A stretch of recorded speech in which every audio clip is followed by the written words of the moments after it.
আসসালামু আলাইকুম। ওয়ালাইকুম আসসালাম। কি অবস্থা, কেমন আছেন? আলহামদুলিল্লাহ ভালো আছি। কি ভাই, প্রবাস জীবনে আজকে রাত্রে এতটা বাজে এখানে কি এই আসলে পার্কের আশেপাশে আমরা ঘুরতেন? সকাল সন্ধ্যা সব সময় ব্যস্ত থাকি, কাজে ব্যস্ত থাকি।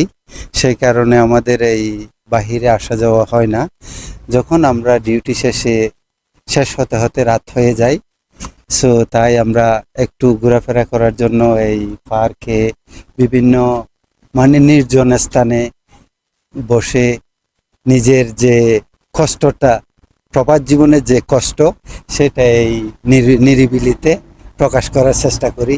আসলে মা বাবা ভাই বোন স্ত্রী সন্তান সবাইকে আমরা আমাদের দেশে রেখে আমরা এই বিদেশে প্রবাস জীবন কাটাচ্ছি। এটা কিন্তু খুব কষ্টের একটা প্রবাস জীবন। তো যখন কষ্ট লাগে তখন এই পার্কে এসে একটু সময় কাটিয়ে একটু হাঁটাহাঁটি করি, অন্তরটা একটু লাঘব হয়। সেই কারণে ভাই একটু হাঁটাহাঁটি করতেছি। তো আপনিও দেখতেছি আমার মতো।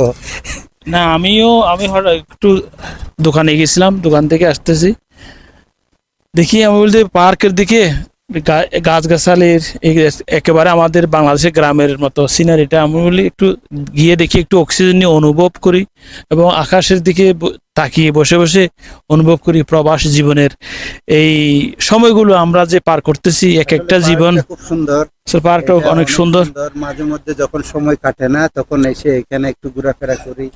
তারপরে যখন অনেক লোক দেখা যাচ্ছে তো দেশের পার্কে। কথা অনেক বেশি যখন মনে পড়ে তখন এখানে এসে নিরিবিলি স্থানে বসে একটু দেশের কথাগুলো আস্তে আস্তে বাচ্চা ভাবি। পোলাপানরা এখানে বল খেলার জন্য চলে আসতেছে এখানে।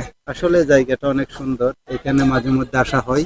এই তাও মাশাআল্লাহ। আজকেও একটু আসলাম, এসে ঘোরাফেরা করে এখন চলে যাব। তো ইনশাআল্লাহ দোয়া করবেন, দেখা ওকে, ইনশাআল্লাহ। থ্যাংক ইউ, ধন্যবাদ, অনেক ধন্যবাদ আলমগীর ভাইকে। আসসালামু আলাইকুম।